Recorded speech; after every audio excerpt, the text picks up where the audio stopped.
ಅದನ್ನು ಭಾಳ ಬೇರೆ ಟೈಮಲ್ಲಿ ಮಾತಾಡ್ತೀನಿ. ಭಾಳಷ್ಟು ವಿಚಾರಗಳು ಬೇರೆ ಬೇರೆ ವಿಚಾರಗಳಿದ್ದಾವೆ, ಬೇರೆ ಸಂದರ್ಭದಲ್ಲಿ ಮಾತಾಡ್ತೀನಿ.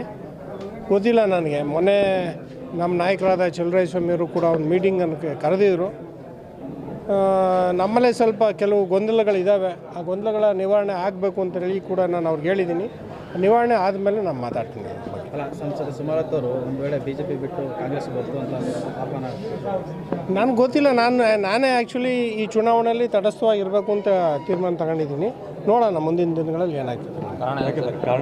ಅದನ್ನೇ ಹೇಳ್ದಲ್ಲ, ಭಾಳ ಬೇರೆ ಬೇರೆ ವಿಚಾರಗಳಿದ್ದಾವೆ. ಅದನ್ನು ನಾನು ಆಮೇಲಿಂದ ಮಾತಾಡ್ತೀನಿ. ನಾವೇ ಈ ಚುನಾವಣೆಯಲ್ಲಿ